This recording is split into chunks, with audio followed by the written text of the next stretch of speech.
Bonjour, shalom, assalamu alaikum à vous toutes et vous tous qui nous écoutez un peu partout dans le monde, en Afrique, au Togo, plus particulièrement sur les antennes de Radio Courtoisie à Dapaon, Radio Sama FM à Niamtougou, Radio Lumière à Neho, Central FM à Sokori, encore Radio Daoul à Bassa. Nous n'oublions pas Canal FM et ses applications.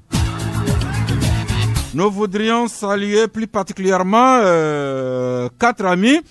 Ce sont des agents de l'administration parlementaire, donc ils travaillent à l'Assemblée nationale. Il s'agit de Dame Gisèle Padenou et ses collègues Wilfried Bossiraleba Manani, Madame Nana Aïchatou Derman et Madame Abie Badabadom Kouloum. Vous êtes des auditeurs du Club La Presse et nous vous sommes reconnaissants pour votre générosité. À la technique aujourd'hui, Victor Kakou Michel Tomega et Géraud Dakoucha, et le plateau qui se peuple avec des confrères et un invité. Commençons par l'invité parce que c'est lui le premier arrivé. Franck Mondedji, bonjour. Bonjour Sas. Alors, à part que vous appelez Franck Mondedji, qui êtes-vous? Je suis délégué médical et directeur Afrique noire francophone pour les laboratoires pharmaceutiques belges nommé DAFRA Pharma. Merci. Nous avons appris qu'il y a un concours qui se prépare, qui va être lancé incessamment. Un projet Excellence DAFRA, sujet que nous trouvons curieux et pertinent. Nous avons souhaité que vous soyez à nos côtés pour nous éclairer. Gadiel Tonyadi de Santé Éducation, bonjour. Bonjour, bonjour à tous ceux qui nous écoutent, auditeurs, auditrices de Canal FM. Merci. Et Fabrice Patom Pekezi qui est en train d'entrer au studio, le temps qu'il s'installe et qui nous salue en bon cabier qu'il est. À la FIA, bonjour et bonjour à tous ceux qui nous écoutent. Vous allez bien? Je vais bien, grâce à Dieu. Merci beaucoup. Au menu du Club de la Presse de ce jour, nous allons parler naturellement des questions de santé avec notre invité qui est délégué médical, représentant d'une firme pharmaceutique, également santé éducation. Mais également, il y a quelque chose qui se joue depuis quelques semaines à la Chambre de commerce et d'industrie du Togo. Nous allons en parler à la lumière des parutions de ce jour et naturellement des informations diverses. Juste le temps que nous découvrions la pensée du jour, qui nous enseigne que le travail de la pensée ressemble au forage d'un puits. L'eau est d'abord trouble, puis elle se clarifie progressivement. Encore une fois, le travail de la pensée ressemble au forage d'un puits. L'eau est trouble d'abord, et puis progressivement, cette eau se clarifie. Eh bien, Fabrice, pendant que nous sommes dans ce studio, la fin de cette journée verra le début des cérémonies d'adieu à un grand commis de l'État, le désormais feu Batienne Pabre-Sili, qui nous a quittés il y a quelques semaines déjà. Eh bien, nous apprenons que cette fin de journée à 16h, à l'église Notre-Dame de la Rédemption à Clécamé, il y aura une messe veillée. Le corps va partir pour Dapaon demain. Et puis le vendredi, il s'en suivra la prière musulmane à la grande mosquée de Dapaon, et puis à Korbongou et également à Nandougou. C'est le village qui a vu naître Pabre-Sili, et c'est ce village qui va accueillir à jamais sa dépouille. Ce sera le samedi. Donc, un petit mot à l'endroit de ce grand commis de l'État. Oui, mais je crois que Pabre, c'est quelqu'un qui est connu de beaucoup de Togolais. Et surtout, ça fait partie des célèbres chefs de protocole que le pays a connus, surtout sous Adema, parce qu'aujourd'hui, les chefs de protocole, ils sont un peu dans l'anonymat. quand on se rappelle de quelqu'un comme Dramani, Pavré, c'est des gens qui entouraient le chef de l'État et de par leurs fonctions qui se sont fait distinguer. Et les deux là, aussi Dramani que Pavré, ils faisaient vraiment partie du décor autour du chef de l'État. Bien évidemment, ils étaient très visibles. Bon, on comptait avec eux. Et bon, ceux d'aujourd'hui semblent se faire un peu plus discrets que par le passé. Et je ne sais pas si c'est volontairement ou c'est la nouvelle donne à ce niveau. Mais ce qui est sûr, Poivre est connu, il a été ministre.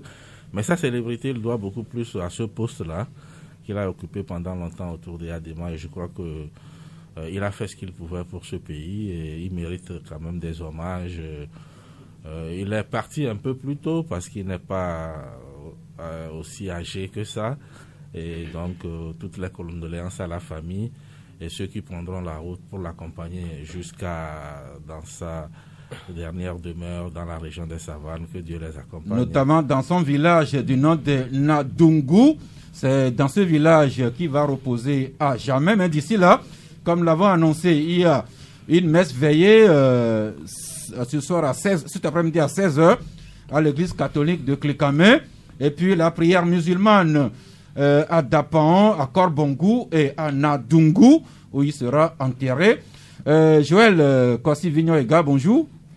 Bonjour mon frère, bonjour auditeur auditrice de la 92. Oui, Pabre Sili qui est beaucoup plus célèbre comme protocole que comme ministre. Et quand ils étaient au gouvernement, ils étaient deux gros. Vous vous rappelez le second? Oui, deux gros qui s'entendaient très bien. Qui étaient vraiment des larrons en foi, de grands amis. Oui.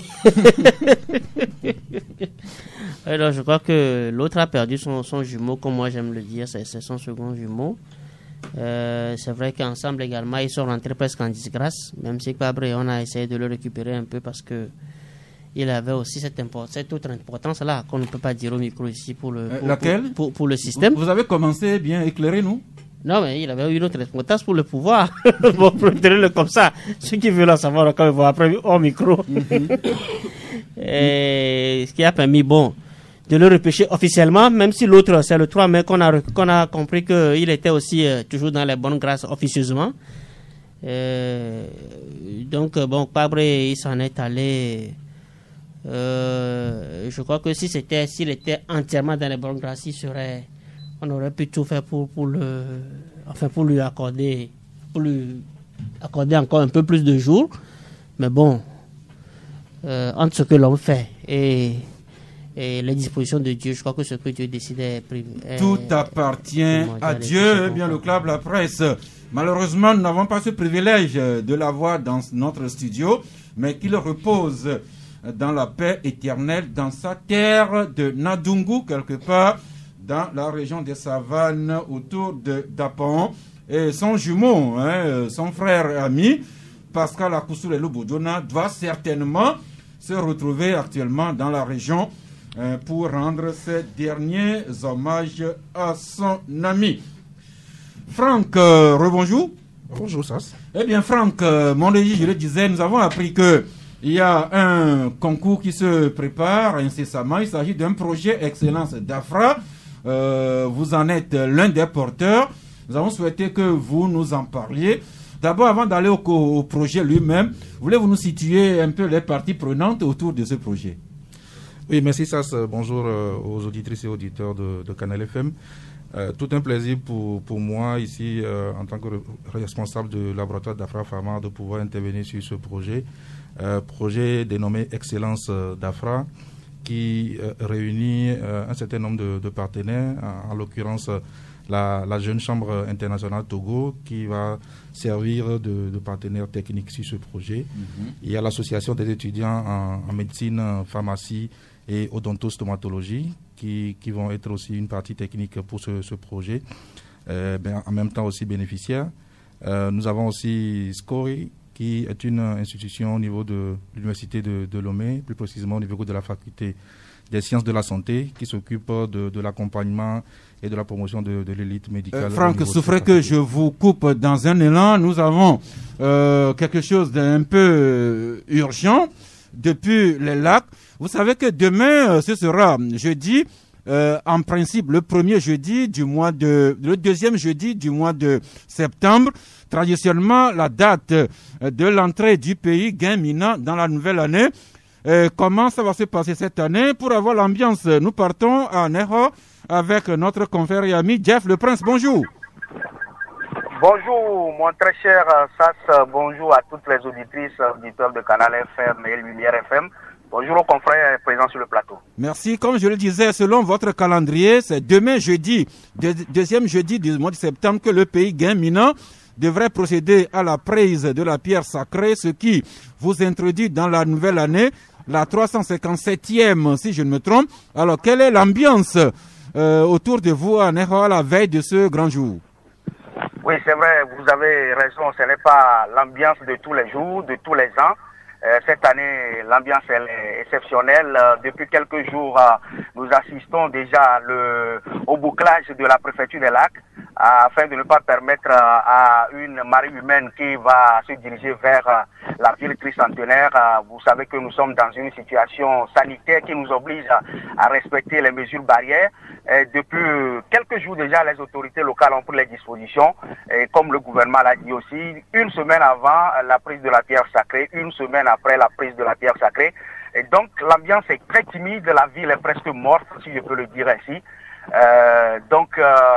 En conclusion par rapport à l'ambiance, les gens ou la population n'est pas du tout contente parce que c'est cette fête qui rassemble les filles et fils du peuple gay. Malheureusement, on n'est plus rien parce que la maladie est là, la Covid-19 est là, on n'est plus rien.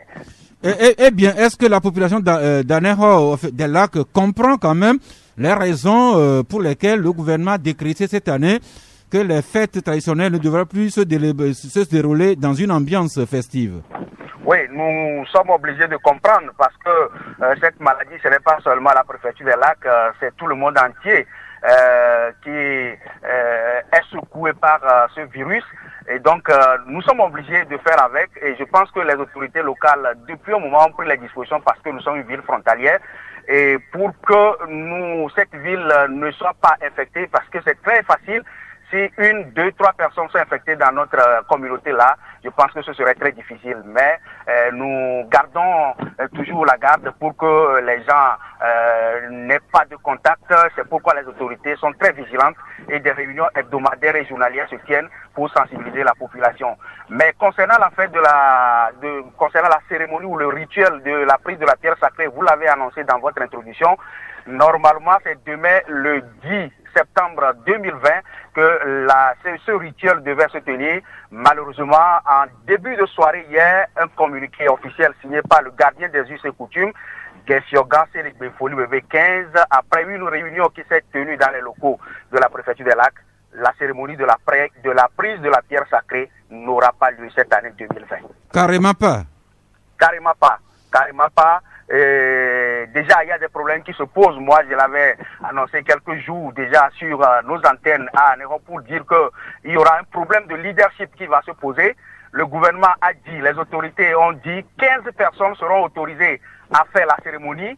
Et il y a un comité d'organisation qui donne les consignes à suivre, c'est-à-dire les 15 personnes. Il y aura une personne qui sera chargée de la communication, qui va diffuser le message de la prise de la pierre sacrée en langue étrangère et en langue locale. Et toutes ces dispositions ont été prises. Maintenant, les initiés qui doivent faire la cérémonie, qui doivent faire le rituel, je pense qu'il y a des mésententes. Il y a certains qui se disent, nous, on est obligé de faire venir plus de 15 personnes. Et là, les gens se réclament déjà cette paternité, ce leadership. Et je pense que l'autorité traditionnelle a tranché la prendre. Eh bien, Gefiogan, Folie Bébé 15 a décrété ainsi. Mais est-ce que la décision de Gefiogan requiert l'assentiment des chefs de clan, des chefs des divinités, des prêtres et autres? Bon, ça, je ne saurais le dire. Ça, je ne saurais le dire parce que les commentaires, ils vont dans tous les sens. Et bon, la décision est prise parce que cette décision, ce communiqué numéro 3 signé par Gefiogan Sénégbefoli Bébé 15 et signé par le président du comité d'organisation,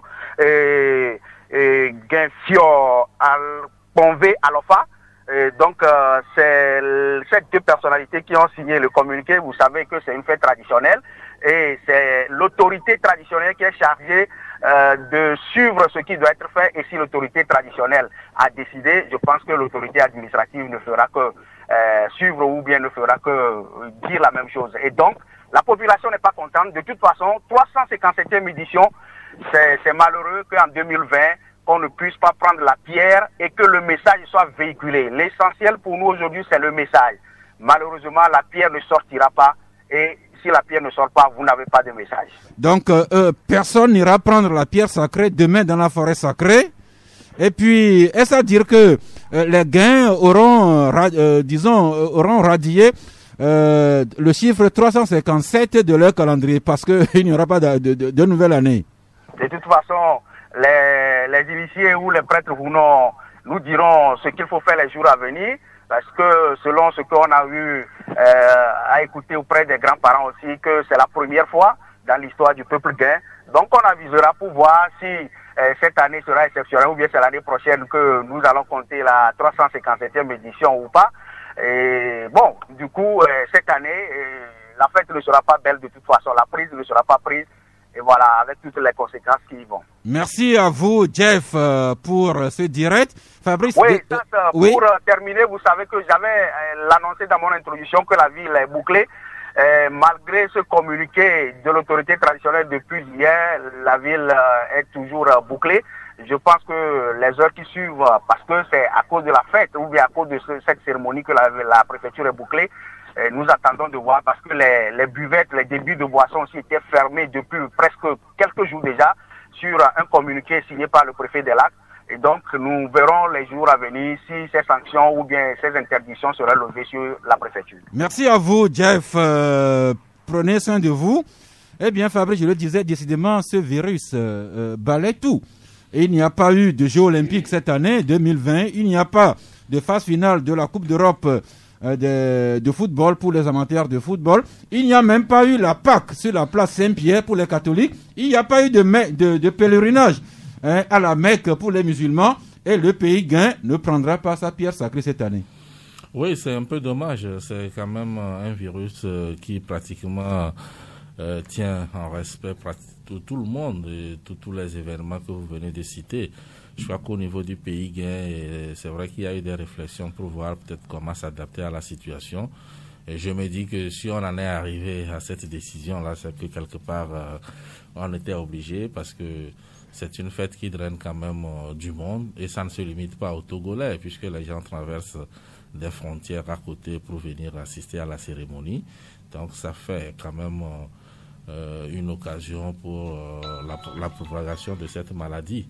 Et voilà, et je crois que si le scénario de 15 personnes peut-être avait pu être, c'est-à-dire on s'était vraiment mis d'accord, ça, cela pouvait, mais si à un moment donné on a du mal peut-être à détecter ces 15-là et que tout le monde veut être parmi les 15 et qu'on risquait de se retrouver avec un monde fou, surtout que par rapport à cette pierre même à des antécédents, avec des troubles qu'on a connus ces dernières années. Donc bon, j'espère tout simplement que les gens comprendront que ce n'est pas sur un coup de tête on arrête. Vous avez parlé du pèlerinage, ce qui est très important pour les musulmans, la Pâque pour les chrétiens, et bon, beaucoup de fêtes traditionnelles qui n'ont pas eu lieu, malheureusement. La pierre sacrée également en pâtit, c'est dommage. Oui, ce fameux virus qui a mis au silence le Dieu des chrétiens catholiques, le virus a mis également au silence Allah le Tout-Puissant à la Mecque. Eh bien, le nouveau coronavirus vient de réduire au silence les 41 divinités du pays gain.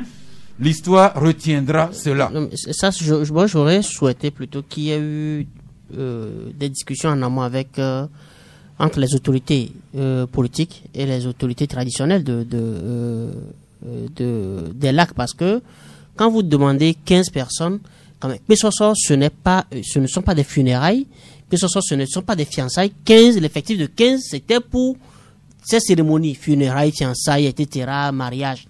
Mais Pessoso, c'est quand même une fête internationale. Donc je crois que là où le politique a exagéré, c'était de réfléchir à voir pourquoi on ne peut pas ouvrir l'effectif à 100, 150, mais exiger ce que, parce que malgré tout ce qu'on a dit, tout ce qu'on a vu, mais on a vu des gens organiser des mariages avec 500 personnes. Les gens organisaient les mariages, des cérémonies festives avec 500 personnes. Nous en avons parlé ici. Effectivement.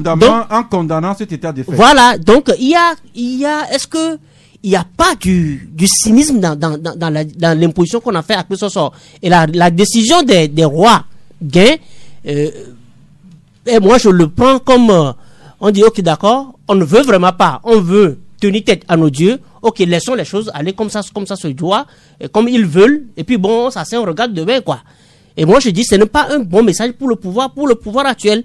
On aurait pu, quand au même moment, sous les yeux des forces de l'ordre, des gens organisent des fêtes, une fête. Et qui encore, un haut gradé, un haut perché du parti au pouvoir, organise une fête pour 500 personnes, on met des bavettes. Pourquoi est-ce qu'on ne peut pas demander à nos amis gays de prendre les mesures barrières et d'organiser que ce soit dans le respect des mesures barrières? Moi je dis c'est trop, on a trop vissé. Et ça risque parce que c'est une fête internationale et le pouvoir a besoin qu'on prenne la pierre pour savoir sur quel pied il danse. Au moins savoir quel est le langage que les divinités nous donnent pour la nouvelle année. Mais je crois qu'on est sur une antenne et il faut extrêmement faire attention. Parce qu'à vouloir tout politiser, à un moment donné, on ne se retrouvera pas. Oui, c'est une fête internationale. C'est pas ça qui dépasse le pèlerinage à la Mecque. C'est pas ça qui dépasse les rassemblements sur je ne sais quoi. Mon confrère s'exprime comme si quand on prend la pierre, ça fait mal à quelqu'un. Non, ça fait mal à personne. Qu'elle soit prise ou pas, quel est l'intérêt de tel ou tel parti politique? Je crois qu'il y a une situation, il y a eu des propositions. Mais est-ce qu'il faut s'aligner sur les mauvais exemples pour autoriser les autres à le faire? Oui, quelqu'un a organisé une fête chez lui, il y a eu 1000 personnes. Est-ce que c'est une raison valable pour que, on dise, ouais, pour les autres aussi, faites cela? Non, je crois que tu l'as dit. Tout ce qui a été fait, tout ce qui est hors la loi, il faut condamner. Mais c'est pas parce que certains sortent vont à l'encontre de la loi qu'on va se servir de ça comme jurisprudence pour autoriser autre chose. Il y a eu plein de débats ici sur les fêtes traditionnelles. Il y a un précédent. S'il vous plaît, c'est dans la lac également qu'on prend une forêt classée, on veut installer une mairie. Non, Joël, restons dans le sujet. S'il vous plaît, Joël. Il y a eu un précédent et il faut qu'on travaille à la cohésion nationale. Nous avons dénoncé. Il faut qu'on travaille à la cohésion nationale. Joël, s'il vous plaît. Nous avons dénoncé ici quand lors des évaluations, des rassemblements avaient eu lieu, qu'on a chanté coronavirus Zewa. Nous l'avons dénoncé ici. La personnalité qui allait sensibiliser ses frères dans le Tchaoudjo pour leur faire accepter le bouclage, mais qui a organisé la bamboula ici à Lemay, nous l'avons dénoncé aussi. Comme disait Fabrice, on ne va pas partir des mauvais exemples pour continuer à nous le dénonçons. Qu'est-ce que l'autorité fait? Merci. Alors, qu'est-ce que l'autorité fait? S'il vous plaît, Joël. Revenons maintenant à notre invité Franck Monredji, avec le projet Excellence d'Afra. Alors, vous nous rappelez rapidement les parties prenantes à ce projet? Oui, effectivement, les parties prenantes, il s'agit de la Jeune Chambre internationale Togo, de l'association des étudiants en médecine, pharmacie et odontostomatologie, sans oublier SCOI, qui est une institution au niveau de la faculté des sciences de la santé qui s'occupe de la recherche et des échanges. Et bien évidemment d'Afra Pharma, qui est le partenaire financier principal pour ce projet. Et en quoi consiste le projet lui-même? Le projet Excellence d'Afra est parti du constat que les agents de la santé constituent la première barrière devant laquelle nous nous trouvons lorsque nous sommes en état de santé défectueux. Et nous avons pensé permettre à ceux-là, qui vont être les principaux acteurs dans le domaine de la médecine, de la pharmacie et de l'odontostomatologie demain, d'être des acteurs excellents. Excellents dans le sens où, lorsqu'ils exercent très bien et convenablement leur activité, cela permettra à ce que toute la population, toute la communauté puisse bénéficier de leur expertise et être en très bonne santé. Le laboratoire d'Afra Pharma, comme je l'avais dit tantôt, qui est un laboratoire pharmaceutique belge, c'est vrai, nous sommes une société qui s'est implantée depuis bientôt 23 ans et donc nous avons comme activité principale la promotion des médicaments, mais dans ce cadre précis, nous voulons faire un clin d'œil au niveau social et permettre la culture de cette excellence-là. Cela s'inscrit bien évidemment dans la responsabilité sociétale de notre entreprise d'Afra Pharma pour pouvoir aider les étudiants à exceller et être de bons médecins, de bons pharmaciens pour demain. Un exemple que d'autres devraient suivre, pourquoi pas. Alors, quels sont les objectifs poursuivis dans ce projet, Franck? L'objectif principal poursuivi, c'est la culture de l'excellence au niveau de l'élite médicale. Notre laboratoire a comme slogan la référence de l'excellence. Et nous savons très bien que la recherche de la perfection nous amène tout doucement vers l'excellence. Et c'est dans cet esprit que DAFRA a accepté soutenir financièrement ce projet, permettant aussi aux étudiants, et là c'est le deuxième objectif, d'être en compétition avec leurs confrères et de pouvoir ressortir des éléments probants pour pouvoir faire booster la médecine, la pharmacie au Togo. Objectif louable. Comment le projet va-t-il se dérouler? Le projet va se dérouler sur 4 phases. La première phase qui est la phase de lancement qui s'est tenue il y a quelques jours déjà. Et là, le 12 septembre prochain sera la date finale pour les présélections. Donc, tous les candidats qui sont inscrits à la faculté des sciences de la santé sur l'université de Lomé comme de l'université de Kara sont autorisés à compétir. Et bien évidemment, ils doivent faire partie de l'association des étudiants en médecine, pharmacie et odontostomatologie. Et lorsqu'ils vont s'inscrire, donc la présélection aura lieu pour le 12 septembre prochain. Après cette présélection, il y aura 3 catégories qui vont compétir. Donc la première catégorie qui concerne la communication scientifique. Donc il y a des thèmes qui vont être donnés aux différents candidats. Les candidats vont faire des recherches et ensuite venir compétir devant un jury constitué des professeurs de la faculté des sciences de la santé. Et à l'issue de ça, il y aura les meilleurs qui seront primés, donc une dizaine seront primés dans cette catégorie. Ensuite, il y a le concours d'éloquence, qui est un concours qui va être organisé entre 2 équipes, et une équipe qui va tenir le côté positif d'un sujet et l'autre équipe qui va tenir le côté négatif. Et donc, la thèse et l'antithèse. Merci beaucoup. Et ainsi, donc, ce seraient des débats d'idées et non des débats de force ni de débats physiques. Et à l'issue de ça, l'équipe qui aura pu mieux défendre sa partie devra être récompensée. Et la dernière catégorie, qui est le génie médical, va consister à ce que des questions sur la culture générale, comme dans le domaine de la santé, vont être posées à un certain nombre d'étudiants qui seront candidats. Et à l'issue des différentes manches, avec des phases éliminatoires, les vainqueurs seront primés. Eh bien, ce concours ouvert aux étudiants en médecine, aussi bien de Lomé que de Kara, les universités publiques bien sûr, et je présume qu'il y a des prix attrayants pour les lauréats éventuels. Oui, absolument, oui. Nonobstant les prix que nous allons donner, il faut quand même reconnaître que la phase suivante va consister à ce qu'une cérémonie de récompense va être organisée, et cette cérémonie de récompense va voir la participation des professionnels de la santé, des invités, et là, recevoir des prix, des récompenses devant toute une assistance comme ça, avec la présence des médias, ça constitue déjà un gain non moins important pour les étudiants. Et au-delà de ça, il y a des récompenses comme des ordinateurs, comme des tensiomètres, comme des saturomètres, et puis un certain nombre de matériels à l'effigie de DAFRA qui seront attribués aux différents lauréats. Merci Franck pour nous exposer ce projet Excellence DAFRA. Mais nous vous prions de rester à nos côtés, éventuellement que les auditeurs voudraient en savoir davantage. Quand il sonnera midi, il faudra que vous soyez là vous-même pour satisfaire la soif de savoir de nos chères auditrices et auditeurs. Pendant ce temps, nous glissons en santé et éducation avec Gadiel Chonyadi. Rebonjour. Bonjour Sas. Vous avez appris, tout comme nous tous, que Ibrahim Boubacar Keïta, l'ancien président déchu, se retrouve depuis cette semaine à Abu Dhabi pour des soins de santé pour son cœur. Évidemment, oui. Parce qu'on ne voulait pas que son cœur s'arrête, n'est-ce pas? Oui, tout à fait. Eh bien, en cas d'arrêt cardiaque soudain, qu'est-ce que la victime elle-même, surtout nous autour, qu'est-ce que nous pouvons faire? Oui, c'est un bon sujet parce que très souvent, il se passe de tels accidents, un arrêt cardiaque soudain autour de nous et souvent en Afrique, on ne sait pas ce qu'on va faire. Souvent, quand de telles choses se passent, soit les gens prennent peur et puis on se met à côté.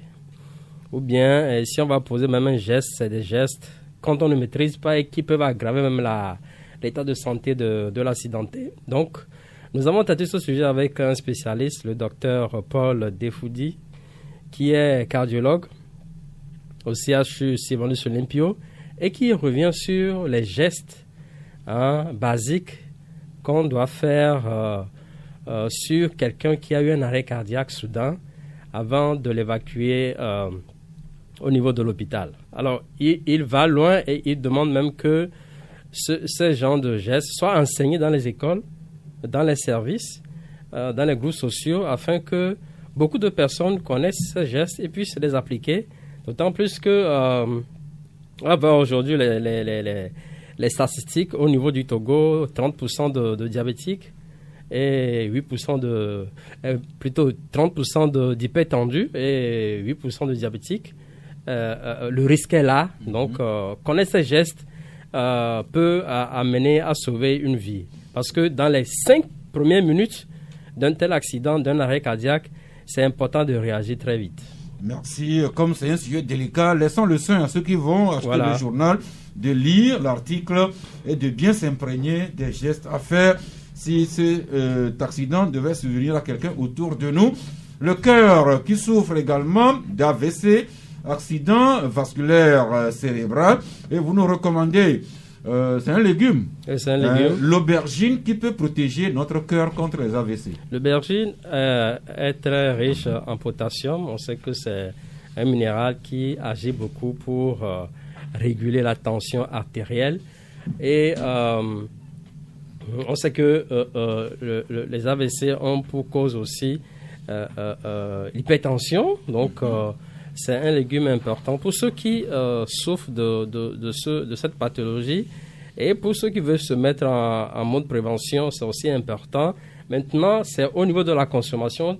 Ce genre de légumes, l'aubergine se trouve sur le marché sous plusieurs variétés, mais soit on ne les consomme pas, il y en a qui n'ont jamais consommé cela, soit on les consomme très mal. Est-ce que vous voyez? Donc, parce que c'est un légume dont les nutriments sont très sensibles à la chaleur. Donc, comment les consommer pour jouir de ces vertus, c'est ce qui est important pour ceux qui ont des problèmes cardiovasculaires. Eh bien, l'aubergine qui peut prévenir les maladies cardiovasculaires, mais ce n'est pas fini. C'est un légume également être recommandé pour nos intestins. Tout à fait. Et il est également porteur d'une action anti-inflammatoire. Tout à fait. Tout à fait. Merci, je comprends pourquoi quand ma femme fait du foufou, il y a toujours de l'aubergine dedans. Voilà. Passons maintenant à la page 4, toujours en relation avec le cœur. Les activités physiques et sportives que Santé Éducation nous recommande. Vous avez approché un spécialiste de la question, Dr Damien Kani Kwekouvahe, qui nous parle des avantages que nous gagnons en pratiquant l'activité physique pour notre santé. Voilà, c'est une traduction écrite de la communication que le spécialiste nous a donnée autour d'un Facebook Live. Vous savez, aujourd'hui, le message n'est pas encore assis au sein de la population. On néglige l'activité physique, on néglige le sport.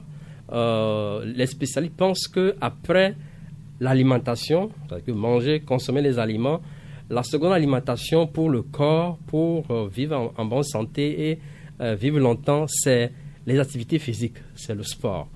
Mais ce n'est pas encore assis, comme je le disais, au sein de la population. Donc, il faut continuer par sensibiliser la population. Là, il y a une relation entre le sport, entre les activités physiques et la santé.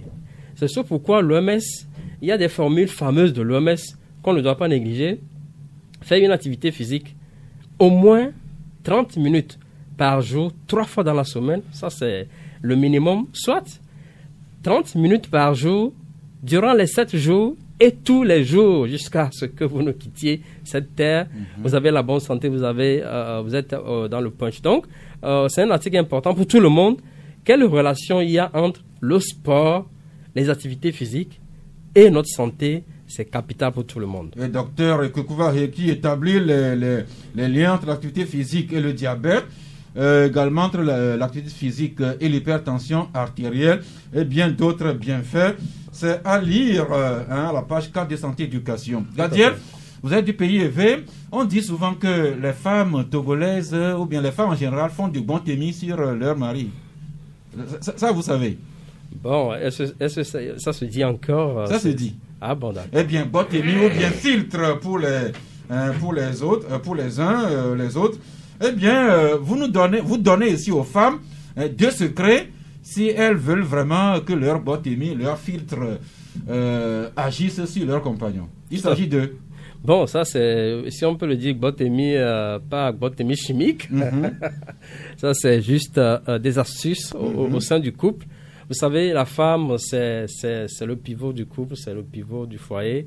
La femme, c'est le bonheur de l'homme. Donc, il faut que chaque femme qui rentre dans le foyer, rentre dans le mariage, comprenne que elle est le bonheur de l'homme et elle a un grand rôle à jouer pour le bien-être de ce couple. Alors, il y a plusieurs aspects dans cet article, mais on peut juste rapidement parler de 3 aspects. Le premier aspect, c'est l'accueil. On parle de l'accueil. Vous savez, la femme africaine, notamment la femme togolaise, elle est bien éduquée pour accueillir son homme. Donc, mais le constat est assez patent actuellement. Beaucoup d'hommes se plaignent de l'accueil de leur femme. Soit il n'y a pas du tout d'accueil, soit c'est timide. Or, on sait que en Afrique, hier, la femme accueille son mari comme si il revenait d'un long voyage, avec chaleur, si vous voyez. Et il faut que cela se fasse chaque jour dans le couple. Il faut que la femme donne cet accueil chaleureux à son mari quand il revient du service. Quand il sort juste pour revenir, il faut que l'accueil ou bien bonne arrivée avec embrassade, que cela soit réel. Cela fait du bien au mari, même si, bon, certains hommes ne réagissent pas d'une manière enthousiaste, mais il faut quand même que la femme le fasse. L'homme sent cela très bien. La femme va accueillir, mais encore que l'homme aussi revienne à des heures raisonnables pour que la femme puisse lui souhaiter bon accueil. Ça c'est à l'endroit de Joël et de Fabrice. Revenez à temps pour que votre épouse puisse vous souhaiter la bienvenue.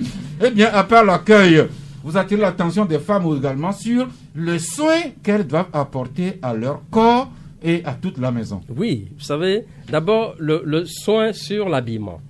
La femme s'habille pour qui? Elle s'habille pour son mari. Mais aujourd'hui, est-ce que, je pose la question comme ça pour toutes les femmes qui nous écoutent, est-ce que vous vous habillez pour votre mari? Je ne suis pas certain. Je le disais en tant que il y a un homme qui se plaignait que son goût vestimentaire, la femme ne pratique pas cela. Plutôt, elle s'habille pour l'extérieur. Elle s'habille pour l'extérieur. Et ce qui n'est pas du tout un bon signe pour le couple, parce que l'homme voudrait voir sa femme habillée d'une certaine manière, mais la femme préfère s'habiller autrement pour plaire à ceux qui sont à l'extérieur. Et ça, c'est un déséquilibre au sein du couple. Et puis, l'entretien corporel. La femme, c'est la propreté. C'est la propreté avec grand P. Est-ce que vous voyez? Donc, elle doit se doucher, elle doit, si celle qui aime les déodorants, ou c'est pas des trucs comme ça, elle doit s'embaumer pour son mari, se fait toujours belle, parce que on a remarqué que 2 ans, 3 ans après le mariage, il y a certaines femmes qui deviennent vraiment pas ce que l'homme avait vu. Donc, c'est de petits secrets. On le dit, on le sait, mais ça se passe dans le couple et cela constitue un déséquilibre. Et puis, ça stresse. Et ça contribue à la mauvaise santé du couple. Ça conduit à des dérapages, à des situations vraiment difficiles pour tout le monde. Le mieux de l'article, c'est pour dire que le botémie dont on parle, ce n'est pas nécessairement un charlatan qui le fait. C'est la femme par son comportement, par son accueil, par sa propreté. On prépare bien, l'homme mange bien et elle aide l'homme à bien digérer. Voilà, donc éviter le stress, l'angoisse, les querelles dans le couple. Cela dépend fortement aussi de la femme. Prochainement, on parlera aussi de l'homme, ce que l'homme doit faire. Pour équilibrer. Voilà. Eh bien, j'espère bien que, après avoir écouté vos commentaires et après qu'ils auront lu les Fabrice Pechesi, les Joël Légal, les Franck Mondedji et vous-même, vous allez rentrer quand même à temps pour recevoir l'accueil de votre épouse. Fabrice. Oui, ben, je crois que c'est important, cet article de nos confrères de santé et éducation.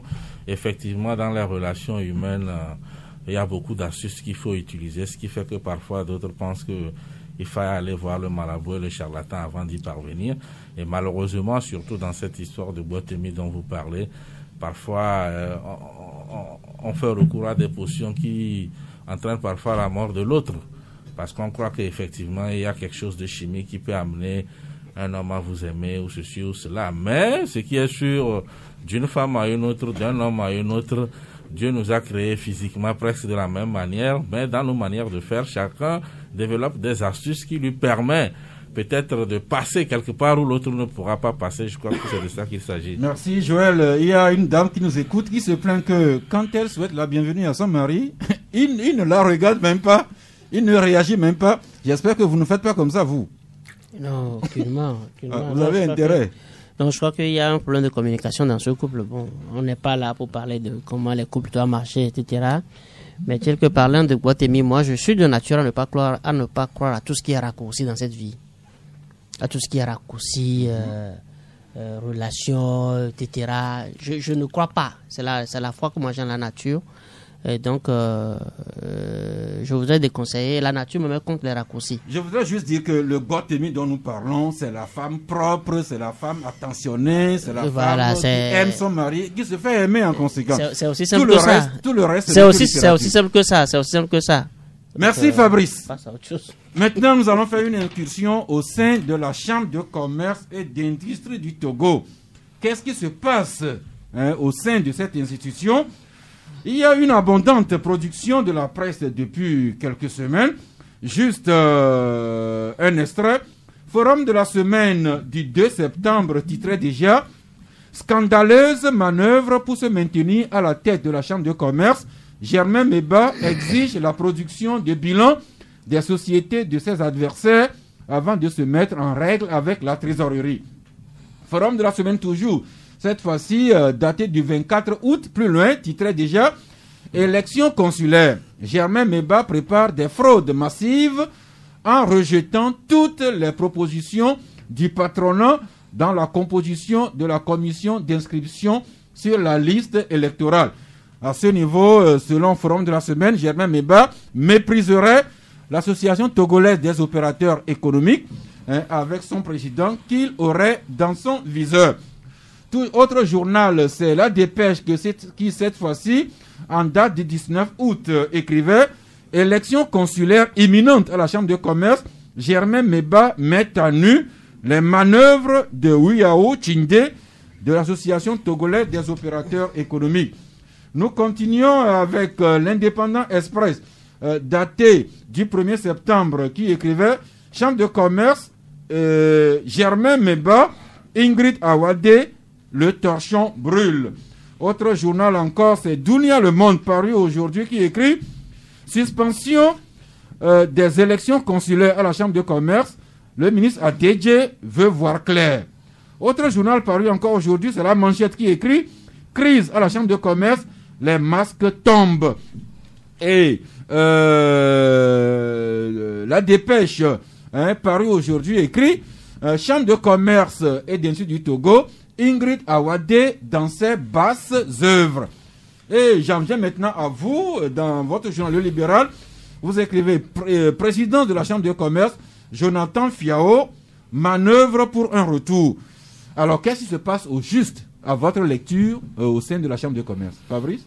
Oui, la Chambre de commerce, vous savez, est dirigée par un bureau qui a à sa tête un président, naturellement, ça c'est selon les tests. Et puis, en 2016, il y a eu une élection qui a donc permis à Germain Meba d'être à la tête de la présidence de cette Chambre. Mais avant cela, revenons un peu en arrière pour dire que Jonathan Fiao, dont nous parlons aujourd'hui, tout ce qui se passe, tous ces titres que vous avez lus là, vous avez vu que partout, c'est Germain Meba qui apparaît naturellement. C'est lui l'actuel président de la Chambre de commerce. Et puis là, l'avantage d'organiser ces élections-là, même si elles sont chapeautées par une commission électorale mise sur pied par décret par le ministère et autres. Alors, qu'est-ce qui se passe? Vous savez que Jonathan Fiao, les auditeurs de Canal FM doivent bien connaître ce nom. Ah oui, il fut un moment entre Lucien Josso-Mensah et Dima Djikodo. C'était lui le président de la Chambre de commerce. Et à un moment donné, il a été mêlé à des malversations financières avec une banque de la place. Je ne vais pas revenir sur cet épisode. Ce qui l'a amené à démissionner de la présidence de la Chambre de commerce. Et Meba, à l'époque, qui était son premier vice-président, a continué les 2 ans qui lui restaient dans son mandat, et puis a organisé une autre élection, et finalement, c'est Meba qui devient président de la Chambre de commerce. Et il faut dire, ça aussi, il faut être honnête pour dire, même peut-être que Meba lui-même, il doit le reconnaître, que c'est grâce à Fiao que Germain Meba a pu prendre la Chambre de commerce, parce que c'est sur l'électorat de Fiao que Germain Meba a surfé pour pouvoir avoir les voix qui lui ont permis d'être président de la Chambre de commerce. Et donc, depuis toujours, pour l'homme, son mentor, ou du moins son parrain, c'est Jonathan Fiao. Mais il s'est fait que cette démission est restée en travers de la gorge du monsieur, de l'homme d'affaires qu'on présente comme ayant un carnet d'adresses bien bourré, un réseau très puissant. Et aujourd'hui, il se fait que, en réalité, l'envie de revenir à la tête de la Chambre de commerce lui tient toujours à cœur. Maintenant, comment procéder? Alors, il y a une élection qui s'annonce, qui s'organise comme d'habitude, avec tous les problèmes, puisqu'il n'y a aucune élection. Nous sommes au Togo qui s'organise sans problème. Et généralement, dans le cas de la Chambre de commerce, quand il y a de ces problèmes-là, il y a une commission électorale consulaire où les gens vont se plaindre pour dire, bon, voilà, j'ai été classé ici, c'est pas ça et ça. Mais dans le cas d'espèce, on constate que c'est au ministère du Commerce que les gens vont se plaindre. Ça, c'est une parenthèse. Maintenant, revenons. Qu'est-ce qu'il faut faire? Il manœuvre. À un moment donné, il s'est rendu compte, il manœuvre, il crée Atoé. C'est Jonathan Fiao qui a créé Atoé. C'est lui qui tire les ficelles dans l'ombre. Il a mis un pantin de Wiao, je ne sais pas comment vous l'avez appelé. Il l'a mis devant pour gérer les choses, mais c'est Jonathan Fiao qui a créé Atoé pour créer le problème, une crise artificielle au niveau de la Chambre de commerce. Et il a obtenu gain de cause. Puisque la crise a été créée. Et pourquoi créer une crise? Parce qu'à un moment donné, le monsieur s'est rendu compte que lui qui avait les clés de la Chambre de commerce en main, le fait d'un seul mandat, 4 ans, celui qui l'a mis, son filleul, que j'appelle Germain Meba, que j'appelle son filleul, qu'il a placé, puisque si à l'époque, Germain Meba n'avait pas l'onction de Jonathan Fiao, il ne passait pas à la Chambre de commerce. Et aujourd'hui, il veut revenir reprendre, mais sauf que le filleul aussi, pendant les 4 ans, a eu le temps également de se créer son réseau.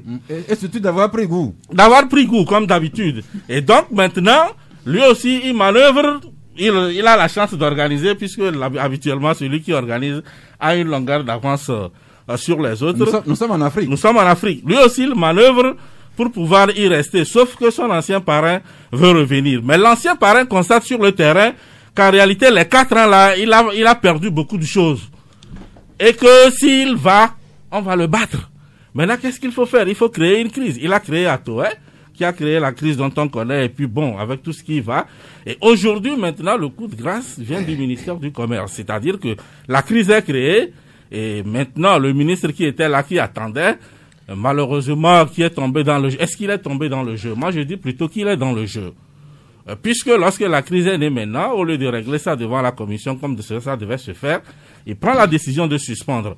Qu'est-ce qui se cache derrière cette suspension? Alors justement, est-ce que le ministre n'a pas suspendu le processus pour voir plus clair? Tout est logique. Il fallait créer un problème pour permettre au ministre de suspendre. Et c'est ce qui est en train d'être fait. Maintenant, il a suspendu. Il suspend et vous allez voir, pour relancer le processus électoral, cette suspension-là bénéficie beaucoup à son ami Fiao, qui est en train de manœuvrer pour revenir. C'est-à-dire que c'est le jour où Fiao aura le temps de refaire le terrain en sa faveur, c'est le jour-là le ministre va relancer le processus électoral. Et donc c'est bien planifié. Alors qu'est-ce qui va se passer? Ce qui est sûr, c'est les 2 anciens amis qui risquent de s'affronter à la fin, c'est-à-dire le parrain qui est Jonathan Fiao et son ancien filleul Meba qui risque de s'affronter au niveau de la Chambre de commerce. Et donc c'est ce qui se passe.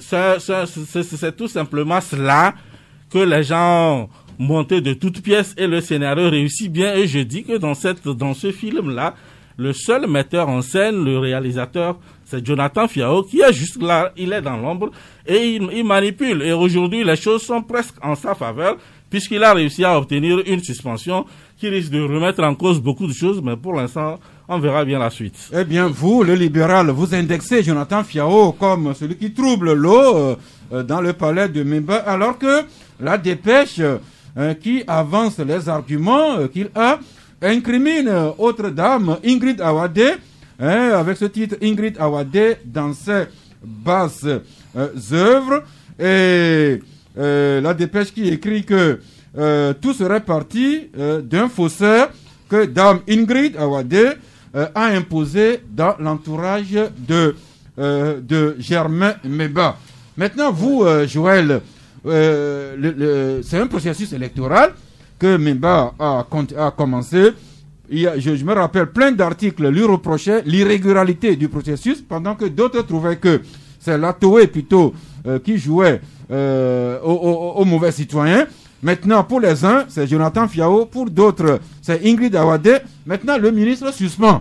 Jusqu'à quand, on ne sait pas. Or, les élections ont une échéance. Ils devront élire les membres consulaires et le président de la Chambre avant décembre. Alors, est-ce que tout cela pourra reprendre compte tenu dans le délai? Oui, mais tout dépend du ministre. Le ministre, c'est lui qui appréciera si effectivement le climat est apaisé, les choses sont plus claires pour qu'on aille à cette fameuse élection. Mais moi, ce qui m'intéresse, c'est la citation du nom de la grande dame de la République, une certaine Ingrid Awade. Ingrid Awade qu'on a présentée dans les officines officielles comme une conservatrice hors pair. Quand tu n'es pas de la région septentrionale, tu n'as pas l'onction de Ingrid Awade. Si on nous dit aujourd'hui que... Vous glissez sur des relents sensibles. Si on nous dit aujourd'hui que Ingrid Awade serait en train de troubler l'eau pour favoriser certains Fiao, mais je dis bravo. Je dis bravo, c'est ce qu'on souhaite pour le Togo. Une seconde. Dans l'esprit de la dépêche, Ingrid Awade manœuvrerait plutôt pour Uyao Tchende. Oui, manœuvrer pour Uyao Tchende n'a pas des appétits, n'a pas l'intention de prendre la présidence. Mais comme quand je lis, quand je suis ce que Fabrice dit, oui, c'est Fiao qui serait derrière Uyao Tchende. Et si Ingrid également est derrière Uyao Tchende, ça veut dire que Ingrid et Fiao sont de même mèche. Mais moi je dis bravo, et cela ne m'étonne pas outre mesure, en ce sens que même si c'est Fiao qui, malgré tout le procès dont il a été objet ici, nous-mêmes à Fraternité, on l'a critiqué, on l'a pourfendu, mais si aujourd'hui Fiao a une recette qui fait bouger tant les lignes, ça veut dire qu'il est vraiment homme d'affaires. Et on a besoin à la tête de la chambre de commerce qu'un homme d'affaires qui a les affaires jusque dans les sangs. Si Fiao arrive à rallier tant Ingrid, a utilisé tant, a orchestré tout cela pour amener le ministre à suspendre le processus, il a le relents d'un homme d'affaires. Moi, je ne le connais ni d'Eve, je ne le connais même pas, je ne l'ai jamais croisé. Mais pour lire les faits, je dis bon, attends, pour le moment, il a les jetons qui gagnent. Et bon, on attend de voir ce que Meba va sortir dans les jours à venir pour pouvoir donner une bonne leçon à son parrain, celui-là qui lui a tracé la voie. Oui, les hommes d'affaires, on en voit même à la tête de l'État avec des appréciations diverses. Mais ma question qui m'importe moi, Fabrice, oui, avec la suspension demandée par le ministre de tout le processus électoral, est-ce que tout cela pourra reprendre pour qu'on ait les membres consulaires et le président de la Chambre de commerce avant décembre, tel que le délai le fixe? Oui, s'il y a de la bonne foi. Comme je le disais, en réalité, c'est quoi? C'est-à-dire, il n'y a aucun processus électoral qui n'est pas entaché d'irrégularité. Il y a effectivement des problèmes. On ne peut pas les nier. On ne peut pas dire aujourd'hui que Germain Meba est en train d'organiser, je sais pas, l'élection du pape où il n'y a jamais de contestation. Encore que. Oui, justement. Et donc, on ne peut pas dire qu'il n'y a pas de problème. Il y a des problèmes. Mais ce que je suis en train de dire, c'est-à-dire, dans un processus électoral, il y a une commission électorale consulaire. C'est elle qui organise et qui enregistre tout le travail qui est fait et toutes les plaintes, c'est-à-dire si vous avez été classé dans les catégories industrielles alors que vous êtes du commerce, tout ça là, c'est cette commission qui connaît de tous ces problèmes-là. Et s'il y a effectivement des problèmes, elle soumet ça à la chambre de commerce et puis ça atteindra au ministre. Mais maintenant, on a l'impression que c'est l'inverse. Les plaintes sont parties du ministère et ça c'est revenu et même le décret de suspension, l'arrêté qui a suspendu le processus électoral. Mais je vous informe qu'il y a beaucoup de membres de la commission qui ont découvert ce communiqué-là au même moment que les internautes, ou même peut-être même dévancé par les internautes. Donc, ça voudrait dire qu'il y a... C'est devenu pratique dans la République. Oui, ça voudrait dire qu'il y a... C'est-à-dire qu'avant que ça ne sorte, les journalistes avaient déjà la copie et attendaient seulement pour faire des articles. Donc, ça voudrait dire qu'il y a un problème de procédure qui se pose. Mais maintenant, qu'est-ce qui va se passer? Logiquement, si ces problèmes sont résolus, les problèmes relevés par le ministre sont résolus, on peut relancer le processus électoral. Ça, c'est ce qui se passe aux yeux, c'est-à-dire ça, c'est la normale.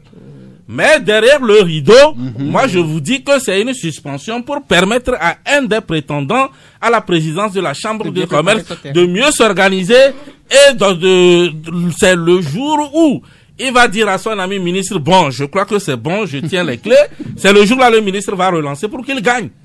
Et dans cette logique, il va gagner. Nous suivrons tout oui, cela. mais moi, je voudrais dire quelque chose. C'est regrettable pour Germain Memba parce que... Non, réservons-nous pour le match. Non, excuse-moi. On ne fait pas encore de conclusion. Tout ce qui se lit, tout ce qui est écrit aujourd'hui, mais quand notre confrère La Dépêche cite clairement le nom d'Ingrid Awade, ben, ce n'est quand même pas anodin.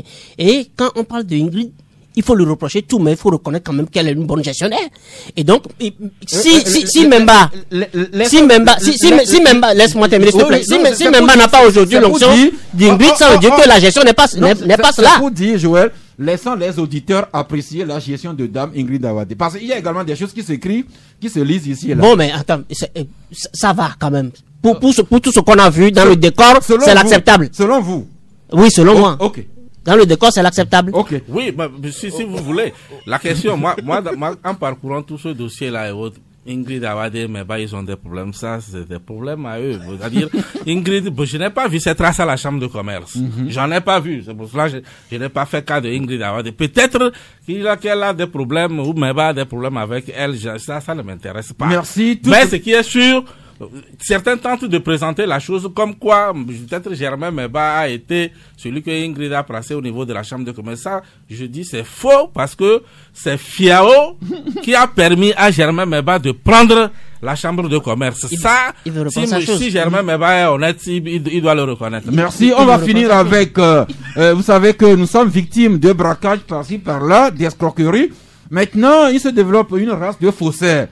Vous avez appris sans doute le communiqué de presse du secrétaire général de l'Assemblée nationale qui informait l'opinion qu'il y a un ou des individus qui se font passer par des parlementaires et qui escroqueraient d'opérateurs économiques pour d'hypothétiques sommets ou rencontres de l'Assemblée nationale. Fabrice, vous êtes au courant de cela? Oui, j'ai vu le communiqué de l'Assemblée nationale que nous avons d'ailleurs traité, mais c'est un peu quand même curieux. C'est vrai qu'avec la Covid, la famine est un peu partout, tout le monde se cherche, mais ce n'est pas une raison d'utiliser des méthodes malsaines pour pouvoir régler ces problèmes quotidiens. Mais là où ça surprend un peu, je ne sais pas, ce qui est sur l'Assemblée nationale est une institution. Même si on organise des sommets et autres, ce ne sont pas les députés qui descendent sur le terrain pour dire, bon, toi, tu auras tel ou tel marché. Il y a une administration, il y a un secrétaire général, tout fonctionne, il y a des agents permanents,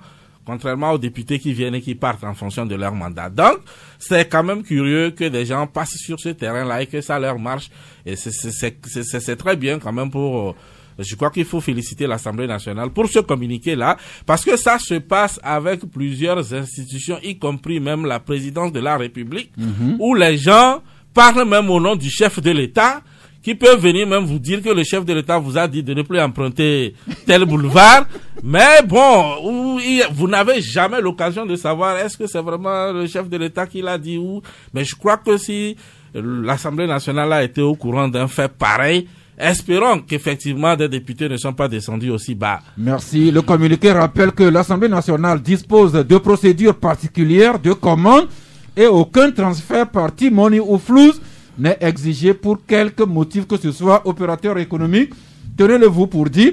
Joël, on va finir avec deux articles de votre parution. À la page 3, vous écrivez « Sale temps pour l'armée togolaise ». Oui, sale temps pour l'armée togolaise parce que depuis mai 2020, l'armée n'a pas manqué d'être au cœur de l'actualité d'une façon ou d'une autre, que ce soit par des scandales, par des événements mystérieux, etc. L'armée est toujours au cœur de l'actualité. Quand nous quittons Madjoulba, c'est les accidents des officiers qui ont occupé la une des journaux, alimenté les polémiques. Après, c'est la dite désertion la supposée désertion de l'adjudant Faré. La famille a rebondi après pour dire le monsieur il n'a pas déserté, sinon il aurait donné signe de vie. La gendarmerie n'a plus répondu jusqu'ici. Il aurait été abattu selon ce qu'on a appris sur les réseaux sociaux. Après, c'est la fille d'un officier qui s'est mêlé dans une affaire de traficotage des résultats de Covid-19. Et pas n'importe quelle fille, c'est la fille du chef d'état-major général adjoint des forces armées togolaises. Malheureusement, comme quoi Ibeka, son fils l'a fait quitter le fauteuil, voilà que le chef d'état-major général adjoint également sa fille le met à la une, un monsieur très discret qu'on connaît jusque-là, est très réservé, mais sa fille le met à la une. Donc, décidément, l'armée... Le cocasse dans cette affaire, c'est que les infirmiers, les agents de santé qui avaient été impliqués, et ils sont sous le verrou. Or, la fille du général qui a orchestré tout ça, elle est en toute liberté. Oui, elle est en toute liberté. Et voilà un cas de justice à deux poids deux mesures, c'est ça, deux poids deux mesures, à deux vitesses, justice à deux vitesses qu'on subit encore l'armée. Une fois encore l'armée, depuis 5 mois, l'armée constamment au cœur. Moi, je me dis, est-ce que c'est encore de la grande muette, et sans compter tout ce qui n'est pas encore sorti au grand jour aujourd'hui. Oui, l'armée demeure muette. La preuve, eux ne disent rien, c'est vous qui parlez en leur nom. un dernier article. Vous revenez à la page 5 sur la récente loi sur l'identification biométrique. Et pour vous, à Fraternité, c'est un danger dans les mains d'un pouvoir paranoïaque. C'est un danger dans les mains d'un pouvoir paranoïaque. Nous l'avons dit aujourd'hui, comme nous le faisons tout d'habitude, on peut dire, mais que les gens croient, ils ne croient pas. Tel que quand vous voyez l'article 2 de la loi dit on concède aux citoyens le droit de demander. C'est-à-dire que c'est libre. Mais quand vous allez plus loin, vous voyez l'article 13 et 14, c'est comme un grand filet qu'on a mis là, incontournable, où tout le monde va se faire se mettre dans cette boîte numérique qui limite nos libertés. Mais le risque, c'est quoi? C'est que de grandes nations ont renoncé à cette pratique parce qu'ils ont vu la dangerosité. Mais ici, est-ce que nous avons tous les paramètres sécuritaires pour sécuriser ces informations-là pour que quelqu'un ne prenne pas? Vous écrivez que la biométrie rend possible, au-delà de l'identification des individus, également l'identification des caractéristiques spécifiques à chacun de nous, comme l'ADN et notre rythme cardiaque. Et vous écrivez que l'usage qui pourrait être fait de nos données particulières à des fins liberticides ou criminelles devrait nous inciter à la plus grande prudence. On va devoir s'arrêter là, c'est le défi, c'est le verdict du temps. Nous allons souffler un peu, puis nous rebondissons avec les auditeurs qui vont co-animer avec nous. 23.5 Canal FM.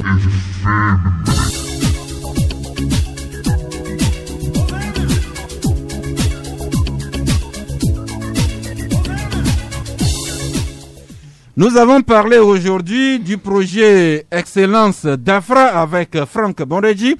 On a parcouru la parution de Santé et Éducation et nous sommes revenus abondamment sur la Chambre de commerce d'industrie du Togo et les articles de Fraternité sur les forces armées togolaises dans l'heure du cyclone et également les questions que les Togolais se posent sur la récente loi sur l'identification biométrique. La parole est présente à vous. Bonjour l'ami. Bonjour. C'est monsieur C'est monsieur Abdoul. Abdoul, oui, nous vous écoutons. Oui. Je vais poser la question concernant la Covid. Allô? Oui, allez-y. Ouais, est-ce qu'une pandémie ou une épidémie est forcément mortelle? Et si oui, et pour le cas de coronavirus, pourquoi le taux de mortalité varie de continent en continent ou de pays en pays? Ok, nous notons la question. Nous aurons un médecin vendredi pour la lutte transférée. Mais ce que je peux vous dire, si vous suivez l'actualité, vous saurez que le coronavirus cause énormément de morts un peu partout dans le monde. Pour le reste, nous notons la question pour notre prochaine personne ressource en matière de santé. L'auditeur suivant, bonjour. Oui, bonjour. C'est monsieur? Oui, c'est Pelé. Pelé, allez-y. Oui, je salue le plateau. Oui, bon, je voudrais dire au peuple togolais et surtout à M. Fabrice Seketi qui a fait sortir ce dossier-là, qu'au Togo, on ne voit pas clair dans une élection. Il faut dire à M. Adédié qu'on ne voit pas clair dans une élection au Togo. C'est-à-dire que depuis le sommet, l'élection au Togo, c'est toujours frauduleuse. C'est tout. Bon, concernant PSP, nous avons 41 dignités. Et on parle de ces 15 personnes qui devaient aller là-bas. Je vois que c'est là où il y a du flou je ne sais pas si c'est le gouvernement ou bien sur les autorités de l'EP qui ont fait sortir ce communiqué. Bon, ça serait dangereux pour nos divinités. Mais en quelque sorte, ce que moi je vais dire, c'est très simple. Hein. Donc, tous ceux qui prennent des décisions comme ça, il faut qu'ils sachent qu'il y a quelque chose et qu'il y a un Dieu qui est là. C'est-à-dire, nous les humains, nous sommes mortels, nous passons, les dieux sont éternels, c'est ça? Merci beaucoup Fabrice. On vous dit qu'au Togo, il faut, pour les élections, le message dont il vous a chargé pour ADJ. Bon, j'espère qu'ADJ me met à l'écoute. Okay. Mais ce qui est sûr, comme je l'ai dit, il y a toujours des irrégularités. On est des humains. Il faut essayer de les corriger. Mais il ne faudrait pas que ces petites irrégularités-là servent plutôt de prétexte à des gens pour régler des comptes aux autres. C'est ce que nous dénonçons. Merci beaucoup. Le suivant en ligne, bonjour. Oui, bonjour, monsieur Sass. Oui, c'est monsieur Sebou Djira. Sebou Djira. Oui. Ok, nous vous écoutons. Oui, c'est à propos de l'imbroglio à la Chambre de commerce. Mais je suis très surpris d'apprendre que monsieur Jonathan Fiao soit encore en embuscade. Mais ce monsieur, sa place devait être en prison. Je n'ai pas compris qu'il soit encore là. Après tout ce qui s'est démêlé avec EcoBank en complicité avec sa maîtresse. Mais comment on peut vivre comme ça dans un pays? Et toute honte vue, il ose encore soulever la tête. Hein? Ce n'est pas normal. Merci. Ce monsieur, normalement, doit avoir son dossier. Il n'a plus le droit de postuler à un poste de cette importance dans ce pays. Merci, cher ami. Je me rappelle une fois, on a reçu un réfugié ivoirien qui nous a dit ici que quand on veut se cacher, on ne lève pas un coq. C'est une sagesse que nous devrions continuer à apprendre. Quand vous voulez vous cacher, ne levez pas un coq. Parce que quand le coq va commencer à chanter, on risque de vous trouver. L'auditeur suivant, bonjour. Bonjour. Oui. Comment allez-vous? Ça va chez nous. Salut le plateau. Oui, c'est monsieur Karim depuis Spectacle. Ah, notre ami taximan. Je suis à Djablé comme ça. Je voulais intervenir sur ou bien là, le couture d'année là. Oui. Ce que le gouvernement devait faire, au moins, il devait limiter le nombre. Avec telle personne, c'est pas bien du tout pour une tradition et on refuse ça. Le tout quand c'était là, on n'a même pas limité le nombre. Et les gens étaient là, ils ont chanté que Corona Joie, mais on ne les a rien dit. Comme c'est à Néo maintenant, ils ont commencé par dire, ils ont barré la ville, ils ont cerclé la ville tellement que c'est pas du tout bien. On ne refuse pas, on sait que c'est eux qui sont au pouvoir, mais il ne faut pas que faire les trucs comme ça. Il y a des gens dans Néo qui sont dans le gouvernement aussi, ils sont là, le gouvernement fait les choses, ils ne peuvent même pas intervenir. Mais si c'est affaire de politique, ils sont là, c'est pas bien du tout, il faut que le gouvernement voit ces cas-là. Merci. Les dames, les messieurs dans le gouvernement, est-ce que vous êtes associés à ce qui se fait aujourd'hui, qui fait qu'on ne pourra pas prendre la pierre sacrée? La question à laquelle vous répondrez. Le suivant, bonjour. Oui, c'est celui qui revient pour dire que M. Jonathan, on ne peut pas l'arrêter. S'il a du RPT, on ne peut pas l'arrêter. C'est tout. Donc, il n'y a pas question de dire qu'on va l'arrêter. Non. Quand il a du RPT, il n'y a pas de problème. Merci. Apparemment, notre ami Pelé est en retard sur les événements. Le RPT est dissous depuis plusieurs années quand même. L'auditeur suivant, bonjour. Allô, ça bonjour. Oui. Oui, Yoshua. Ok, allez-y. Je salue le plateau. Et j'aimerais réagir aussi concernant l'annulation de la prise sacrée dans ma préfecture, dans notre préfecture de Lac. Oui. Mais ça, c'est vraiment dans ce pays. Après certains pasteurs, c'est aussi certains de nos chefs traditionnels, plus certains de nos prêtres de couvent qui sont en train de détruire ce pays. Depuis que moi j'interviens sur cette radio, il n'a jamais souhaité qu'on ferme un bar ni un couvent. Mais seulement que je demande si des gens arrivent à faire leur truc dans le respect des mesures barrières, je pense qu'on peut le faire aussi dans un couvent et dans une église. Et en plus, vous avez aussi dit que les dieux ont fermé la bouche, et plutôt le corona a fermé la bouche des dieux dans ce pays. Oui. Je crois qu'à la Mecque, et plutôt la Mecque avait eu lieu, seulement qu'on n'a pas permis aux gens de venir comme ils veulent le faire aussi en Europe. Donc même aussi au Sénégal, la fête des Mourides j'ai pris des Mourides ou bien ils ont dit que la fête aura lieu. Au nom de quoi? nos chefs de gain, par exemple, ont annulé cette fête. Et maintenant, ça veut dire que depuis que nous sommes nés au nom de Corona, on va annuler ça là. Nos frères de gain là, ils n'ont qu'à arrêter de détruire ce pays. Merci. Nos frères, nos sœurs de gain, attention, les dieux sont immortels. L'auditeur, le suivant, ok. En attendant, le suivant, bon, il n'y a pas de gain ici? Bon, il n'y a pas de gain ici, donc... Allô, bonjour. Oui, bonjour, le suivant. Comme la vie d'Avédi. Allez-y, comme la vie. Je salue le plateau. Nous vous saluons en retour. Et je voudrais tout juste dire à M. Fabrice que dans la vie, quand tu fais quelque chose, tôt ou tard, ça te rattrape.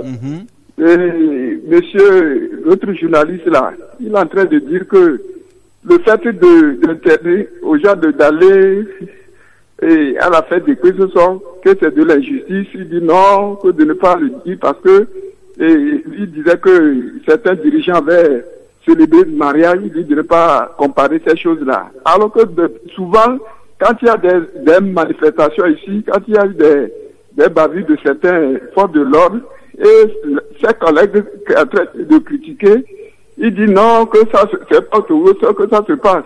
Il donne des exemples dans les autres pays que c'est pire. Aujourd'hui, maintenant, il voit que ça le rattrape. Ok, Fabrice?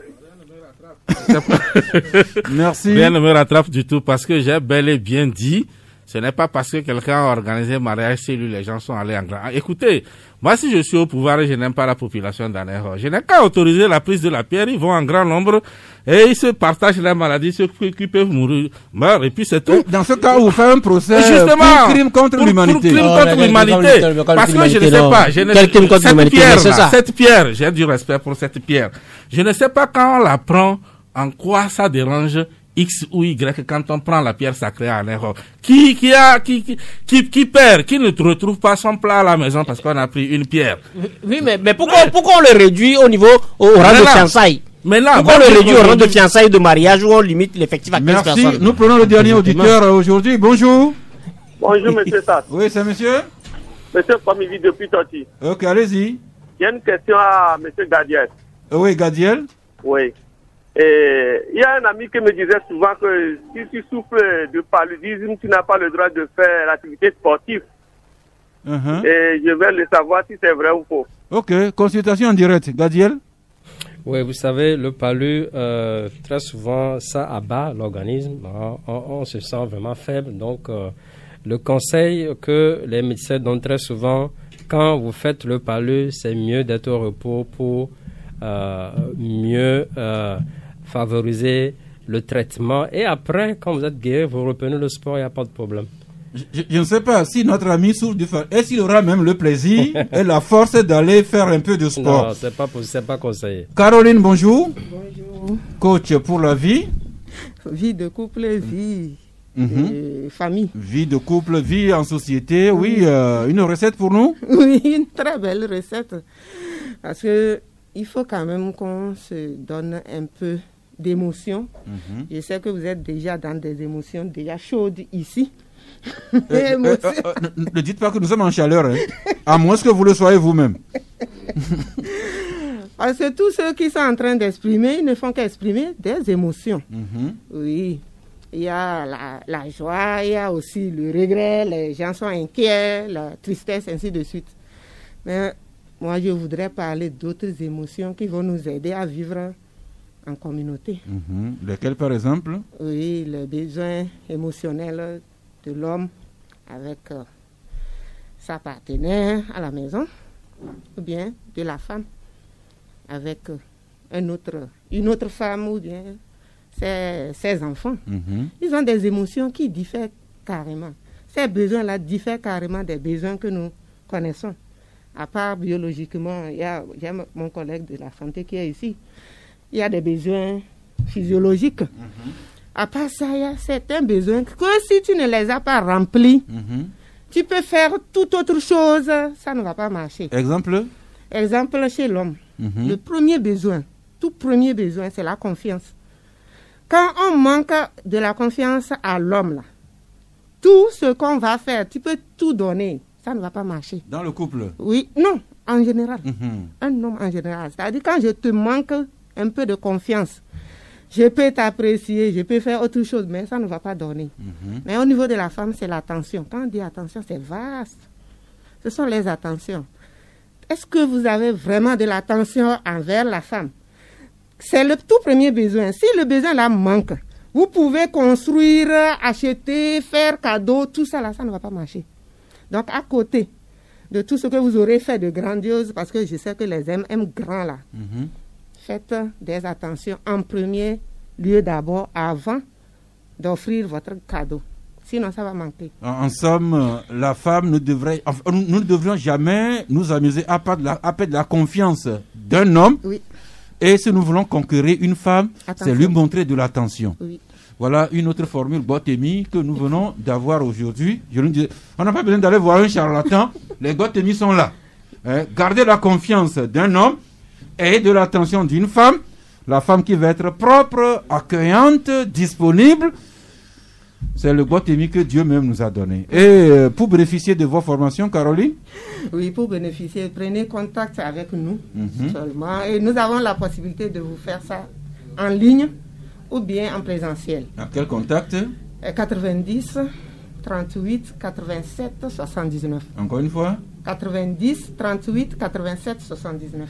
Eh bien, je ferai l'effort pour ne jamais perdre la confiance de Fabrice, de Joël, de Franck, de Gadiel, des techniciens, de tous mes compères hommes.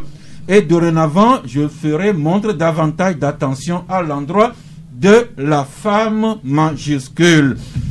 Franck Monedji, un dernier mot pour le projet Excellence d'Afra. Oui, c'est de remercier tous les partenaires techniques qui nous accompagnent. Remercier aussi Canal FM pour l'opportunité donnée ce jour pour parler de ce projet et inciter surtout les étudiants sur l'université de Lomé et l'université de Kara qui sont en faculté des sciences de la santé de bien vouloir s'inscrire à ce concours pour pouvoir partager l'excellence avec toute la population. Vous avez dit la clôture des candidatures c'est le 12 septembre. Oui, tout à fait. Et le concours lui-même va se dérouler de quand à quand? Oui, juste après le 12, après les présélections, il y aura une phase éliminatoire qui va se dérouler entre le 16 et le 23 septembre. Et puis ceux qui vont compétir en matière de communication scientifique auront l'opportunité d'aller jusqu'au mois d'octobre. Et si tout va bien, le 31 octobre, ce sera l'apothéose. Merci. Et bien préparez votre carton de fin d'émission. Carton vert pour apprécier une personne physique ou morale, jaune pour mettre en garde et rouge pour sanctionner. Alors en attendant que ça vous vienne, Joël les gars, votre carton de fin d'émission? Non, mon carton de fin d'émission, c'est d'appeler à une révision plutôt de la lutte contre le coronavirus. Il faut qu'on délie plus les langues et qu'on joue moins au mystère. Au mystère dans la gestion du corona. Parce que nous avons vu dans les autres pays, je fais remarquer qu'aujourd'hui, le Togo a dépassé le Burkina en termes de nombre de malades.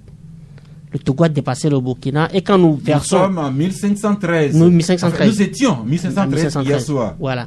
Et si nous faisons la proportionnelle par rapport à la population, nous dépassons encore plus le Burkina, pendant que hier le Burkina était le pays où il y avait le plus de cas de contaminés.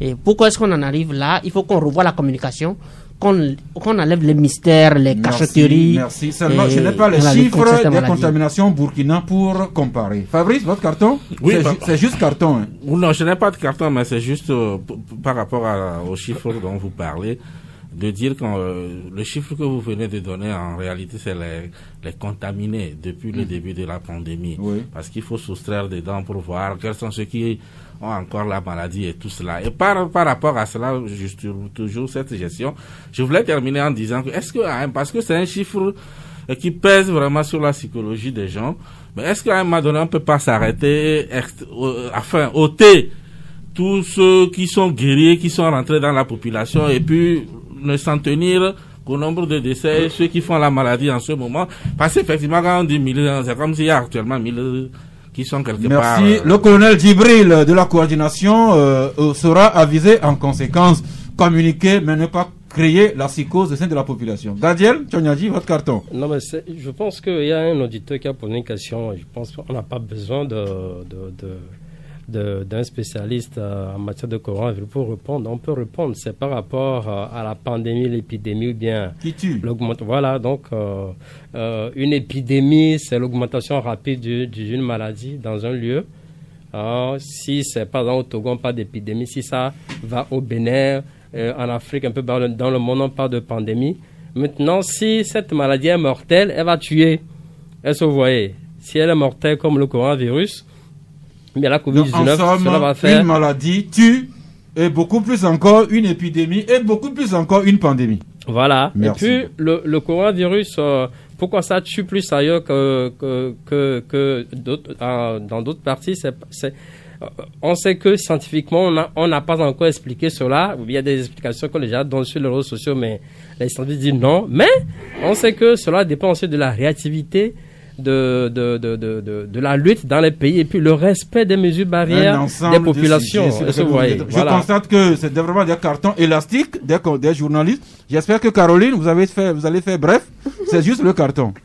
Oui, je ne saurais pas quel carton donner. Bon, moi je vais donner carton à vous tous qui êtes ici. Quel carton?